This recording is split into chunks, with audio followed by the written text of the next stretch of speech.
રત્ન કલાકારોની ફી ભરવામાં સહાય યોજના માટે 65,000 જેટલા ફોર્મ ભરવામાં આવ્યા છે। ડાયમંડ ઉદ્યોગના ઇતિહાસમાં પહેલી વખત સૌથી લાંબી મંદી ચાલી છે। છેલ્લા 3 વર્ષથી મંદી હોવાથી અનેક રત્ન કલાકારો આર્થિક રીતે મુશ્કેલીમાં મુકાયા હતા, જેથી રત્ન કલાકારોને રાહત આપવા માટે રાજ્ય સરકાર દ્વારા સહાય યોજના જાહેર કરવામાં આવી હતી, જેમાં જે રત્ન કલાકારોની 31 માર્ચ 2024 પહેલા ડાયમંડ ઉદ્યોગમાંથી નોકરી છૂટી ગઈ હોય તેમના સંતાનોની 1 વર્ષની મહત્તમ 13,500 રૂપિયા સુધીની ફી ચૂકવવા માટે સરકાર દ્વારા યોજના જાહેર કરવામાં આવી હતી। તો 23 જુલાઈ સુધી ફોર્મ ભરવાનો છેલ્લો દિવસ હતો। જિલ્લા ઉદ્યોગ કેન્દ્ર દ્વારા ફોર્મ સહિતની કામગીરી કરવામાં આવી હતી, જેમાં શહેરની અંદાજે 300 સ્કૂલના 55,000 રત્ન કલાકારોએ સંતાનોની ફી ભરવા માટે 65,000 ફોર્મ ભર્યા હતા।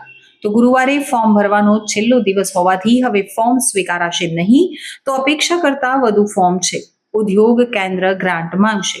રોજગારી છૂટી ગઈ હોય તેવા રત્ન કલાકારોની વહેલી તકે આર્થિક સહાય મળે તે માટે જિલ્લા ઉદ્યોગ કેન્દ્ર દ્વારા પ્રયાસ કરવામાં આવી રહ્યા છે।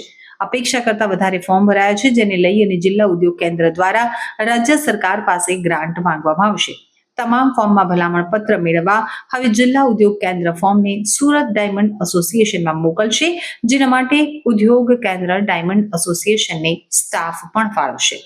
જે ડાયમંડ ફેક્ટરીમાંથી રત્ન કલાકારની નોકરી છૂટી હોય તે કંપનીમાં કર્મચારી કામ કરતા હતા કે નહીં તેની ખરાઈ કર્યા બાદ ડાયમંડ એસોસિએશન ભલામણ પત્ર આપશે। રત્ન કલાકારો માટે જે શિક્ષણ સહાય યોજના બહાર ગુજરાત સરકાર દ્વારા કરવામાં આવી હતી, એનો અંતિમ દિવસ કાલે હતો અને આજે 65,000 જેટલા ફોર્મ ભરાણા હતા। પહેલો જે મહિનો હતો જ્યારથી યોજના ચાલુ થઈ હતી ત્યાં 1 મહિના તો આપણે પરિપત્રોની અંદર કાઢ્યા છે। પહેલા પરિપત્ર એવો હતો કે સુરત ડાયમંડ એસોસિએશન સિક્કા મારી જિલ્લા ઉદ્યોગ કેન્દ્રમાં જમા કરાવવાના, ત્યારબાદ સ્કૂલોને જવાબદારી સોંપવામાં આવી, ત્યારબાદ ફરીવાર જિલ્લા ઉદ્યોગ કેન્દ્રને આ ફોર્મ જમા કરાવી અને સુરત ડાયમંડ એસોસિએશનમાં મોકલવામાં આવ્યા। એટલે 1 મહિના જેટલો સમય તો આપણે પરિપત્રોમાં અને રત્ન કલાકારોને ક્યાં ફોર્મ જમા કરાવવા એ માટે અસ્તમંજસમાં હતા, એ માટે રત્ન કલાકારો પણ સમજી ના શક્યા। ત્યારે ખૂબ જ ટૂંકા ગાળાની અંદર 65,000 ફોર્મ ભરાવવા એ ખૂબ જ ગંભીર આ બાબત છે કહી શકાય, અને સરકારે આની મંદીની ગંભીરતા સમજવી જોઈએ। સમગ્ર ગુજરાતની અંદર 1 લાખ કરતાં વધારે ફોર્મ ભરાવાની અમને આશંકા છે, અને આ જે ફોર્મ ભરાણા છે એ ફોર્મને લાભાર્થીઓને તાત્કાલિક શિક્ષણ ફી મળી જાય એવી પણ અમે સરકાર પાસે અપેક્ષા રાખીએ છીએ। અને અમુક સ્કૂલો દ્વારા જે મનમાની ચલાવી અને ફોર્મ જમા કરાવવા નહીં આવતા એવી પણ ફરિયાદો ઉઠી છે। તો રત્ન કલાકારોને આવી જે રઝળપાટ થયો છે એની વચ્ચે આ 65,000 ફોર્મ ભરાણા એ ખૂબ સરકારે નોંધ લીધા જેવી બાબત કહી શકાય। અમારી જે પડતર માંગણીઓ છે એની લડત અમે ચાલુ રાખીશું કે રત્ન કલાકાર માટે કલ્યાણ બોર્ડની બનાવવામાં આવે, આત્મહત્યા કરતા રત્ન કલાકારોના પરિવારને મદદ કરવામાં આવે અને વ્યવસાય વેરો નાબૂદ કરવામાં આવે। આ બાબતે અમે સરકાર સમક્ષ માંગણીઓ રજૂ કરશું।